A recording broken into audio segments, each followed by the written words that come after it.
Hello বন্ধুরা, তোমরা সবাই কেমন আছো? আশা করি ভালো আছো, সুস্থ আছো। তো আমিও ভালো আছি। মৌসুমি অফিসিয়াল চ্যানেলে তোমাদের সবাইকে স্বাগত জানিয়ে আজকে চলে এলাম আবার ডেলি ব্লগ নিয়ে। তো চলো দেখো, এখন আমি সব কাটাকুটি করে রেডি করে নিয়ে এদিকে ভাত বসিয়েছি আর কড়া বসিয়েছি। আর আজকে কী কী রান্না করবো সেটা তোমাদের সাথে শেয়ার করবো। চলো বন্ধুরা, চলে এলাম রান্নায়। তো এখানে ভাত বসিয়েছি, ভাত হচ্ছে, আর এখানে কড়াতে তেল দিয়েছি, তেলটা গরম হয়ে গেছে। আজকে রান্না করবো সিলভার কাপ মাছের ঝোল। তো দেখো, সিলভার কাপ মাছটা মানে অনেকটাই বড়, মানে এটা হচ্ছে 700 গ্রাম মতো। তো সিলভার কাপ মাছটা অনেকেই পছন্দ করে না, আমার তো ভালো লাগে। বড়টা বড়টা হলে একটু টেস্ট হয়, খেতেও ভালো লাগে। আর এখানটা কেটে নিয়েছি, শাক ভাজা করব, কবি শাক। আর এখানে মাছের জন্য মশলা করে নিয়েছি, আর মাছের ঝোল বানাবো, তার জন্য এখানে সজনার ডাঁটা আর আলু কেটে নিয়েছি।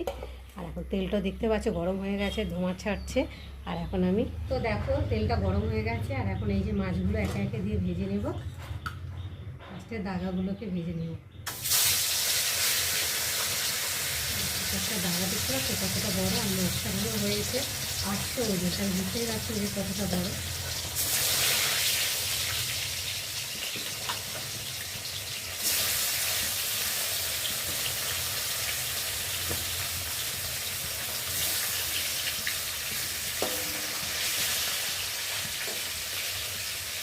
প্রথমে 4 পিস করে ভেজে নিই, কারণ কড়াতে তো উল্টাতে সব যদি একসাথে দেওয়া হয় তাহলে এপিট ওপিট ভালো করে উল্টানো যাবে না, ভাজাও হবে না। তার জন্য 4 পিস করে ভেজে নিলাম, আর 3 পিস হয়েছে মাথাটা আর লেজাটা পরে ভেজে নিলাম। তো দেখো বন্ধুরা, মাছগুলো ভাজা হয়েছে, 4 পিস ভেজে তুলে নিয়েছি। আর 3 পিস ছিল সেটাও ভাজা হয়ে গেছে, 2 পিস এপিট ওপিট ভালোভাবে ভেজে নিয়েছি। আর এখন আমি মাছের মাথাটাকে তুলে নেব। মাছের মাথাটা 2 পিস করে দিতে বলেছি, দিলে তো ঝোল ঝোল ঢুকলে মাছের মাথা খেতে ভালো লাগে। আর যেহেতু বড় থাকলে ঝোল ঝোল ঢোকে না, আর অতটা টেস্টি পাওয়া যায় আর ভাজা হয়ে গেছে, দেখতে পাচ্ছ মাছ। আর এবার কড়াতে একটু তেল দেবো, তেল আছে অল্প করে দেবো। তো তেল মাছের ঝোলে একটু বেশি করে না দিলে না টেস্ট লাগে না, খেতে ভালো লাগে না। আর এবার দিয়ে দেবো গোটা জিরে।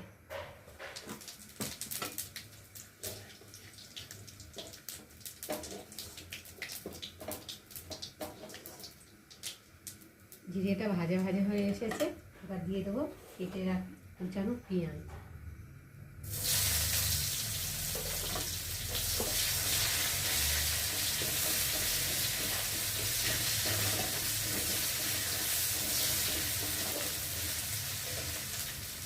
পেঁয়াজটাও ভাজা ভাজা হয়ে এসেছে, এবার কেটে রাখা আলু আর ডাঁটাগুলো দিয়ে পেঁয়াজের সাথে একসাথেই আর ভেজে নেব।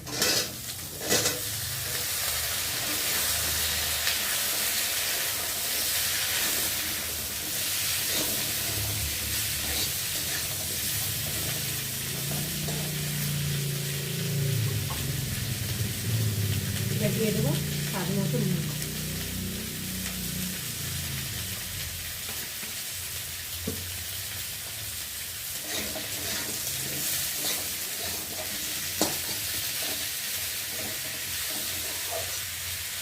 তো আলু আর ডাঁটাকে সুন্দর করে ভেজে নিয়েছি পেঁয়াজের সাথে, আর নুনও দিয়ে দিয়েছি। আর এখন দিয়ে দেবো হলুদ গুঁড়ো আর লঙ্কার গুঁড়ো। এবার দিয়ে দেবো একটা টমেটো কুচি, দিয়ে দেবো আদা বাটা, জিরে বাটা, দিয়ে দেবো দুটো কাঁচা লঙ্কা, দিয়ে মশলাটা ভালোভাবে কষিয়ে নেব।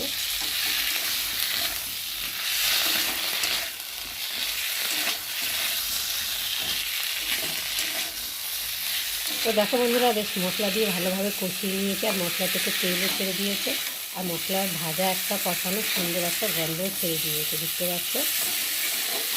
এবার আমি পরিমাণ মতো জল দিব। যেহেতু জ্যান্ত মাছ, একটু ঝোলঝোল না রাখলে তো খেতে ভালো লাগবে না।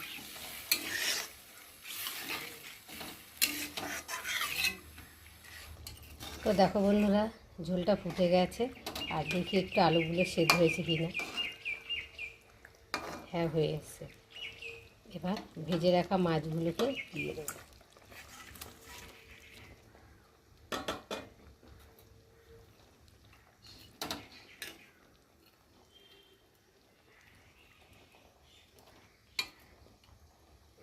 তো দেখো বন্ধুরা, জল দিয়ে ঢাকা দিয়ে দিয়েছি, আবার ঢাকাটাকে খুলবো।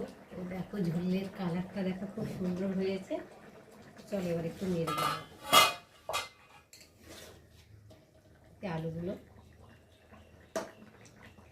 আলুগুলো সিদ্ধ হয়ে গেছে।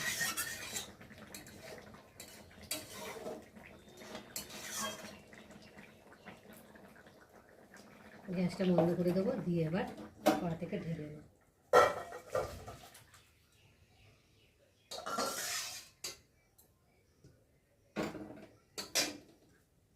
তো দেখো বন্ধুরা, ঝোলের কালারটা খুব সুন্দর হয়েছে। আর মাছের ঝোলের রেসিপি কেমন লাগলো তোমরা কিন্তু অবশ্যই কমেন্ট করবে, আর ভালো লাগলে লাইক কমেন্ট শেয়ার করো। আর আমার চ্যানেলে যদি নতুন হয়ে থাকো চ্যানেলটাকে সাবস্ক্রাইব করে দিও।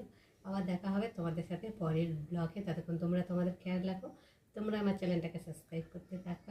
তো দেখো বন্ধুরা, কড়া থেকে ঢেলে নিলাম, আর কালারটা দেখো খুব সুন্দর হয়েছে। আর দেখে বোঝা যাচ্ছে নিশ্চয়ই খেতেও কিন্তু খুব সুন্দর হবে।